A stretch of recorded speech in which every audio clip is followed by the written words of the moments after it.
अस्सलाम वालेकुम दोस्तों, जैसा कि बार बार मैं आपको बता रहा हूं, जो बच्चे एसएसटी की टेस्ट देने जा रहे हैं 15 से आपकी स्टार्ट है टेस्ट।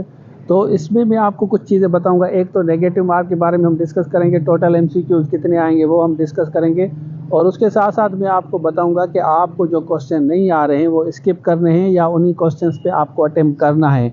तो वो स्ट्रेटजी क्या होनी चाहिए इस वीडियो में डिस्कस करेंगे। तो चलिए शुरू करते हैं। अच्छा, सबसे पहले आपको पेपर को इस तरह नहीं करना कि आप एक दफ़ा सारे पेपर को आप पढ़ जाएं। काफ़ी बच्चे क्या करते हैं कि अगर 50 एमसीक्यूज़ हैं तो सारे पेपर को एक दफ़ा पढ़ते हैं, तो उसमें आपका टाइम ज़ाया होता है। सपोज़ कि अगर 100 एमसीक्यूज़ आ रहे हैं तो अगर आप एक क्वेश्चन को टाइम देते हैं तो कम से कम 1 घंटा आपका तो वहाँ चला जाएगा, वेस्ट हो जाएगा। इस तरह नहीं करना आपको। अगर 50 एमसीक्यूज़ हैं या 100 एमसीक्यूज़ हैं, आपको जो क्वेश्चंस आ रहे हैं सबसे पहले आप उन्हीं क्वेश्चंस को अटेम्प्ट करेंगे। जो क्वेश्चंस आपको आ रहे हैं, जो क्वेश्चंस आपको नहीं आ रहे उसको आप साइड रखेंगे। उसके बाद हम दूसरी दफ़ा जब सेकंड अटेम्प्ट देते हैं तो उसमें जो गेस आपका क्वेश्चंस हो ना, तो आप गेस वालों को अटेम्प्ट करेंगे जो सेकंड अटेम्प्ट आपका होगा। उस नॉर्मली होता ये है कि टोटल आपके सपोज के टोटल क्वेश्चंस आपके 50 हैं, और 50 में आपको एक क्वेश्चन ऐसा है जो आपको 100% नहीं आ रहा, लेकिन दूसरे में थोड़ा सा डाउट है। अगर आप इन तीनों को छोड़ेंगे तो छोड़ने के तो नेगेटिव मार्क्स नहीं, अटेम्प्ट के नेगेटिव मार्क हैं। टोटल क्वेश्चन आपको 16 आ रहे हैं या 17 आ रहे हैं, तो उससे तो आपकी टेस्ट पास नहीं होगी। तो उसमें मैं आपको सजेस्ट करूंगा कि आप सारे अटेम्प्ट करें, ज़्यादा बेहतर है।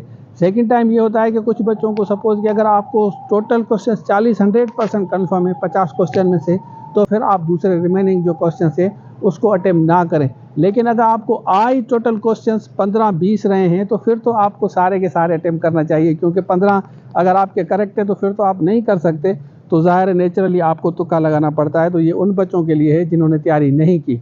लेकिन अगर 35 से 40 तक आपके 100% सही हैं, आप कहते हैं कि 40 तक, 35 से 40 तक, तो मैं आपको कहूँगा कि भले आप दोबारा जो रिमेनिंग 10 एमसीक्यूज़ हैं वो अटेम्प्ट ना करें अगर 50 आ रहे हैं। इसी तरह 100 अगर एमसीक्यूज़ आते हैं तो आपका 75-80% अगर आप 100% सही है तो रिमेनिंग 15-20 क्वेश्चन से भले आप स्किप करें। अगर आपके टोटल 80 क्वेश्चन आप समझते हैं सही है, लेकिन उसमें अगर आपके सिर्फ 100 में से 40 सही आ रहे हैं तो फिर तो आपको सारे अटेम्प्ट करने हैं। तो ये स्ट्रेटजी आपको जहन में रखनी है before you are going to attempt the paper. None of them है ना, नन ऑफ देम तो स्ट्रेटजी में ज़्यादातर होती नहीं है।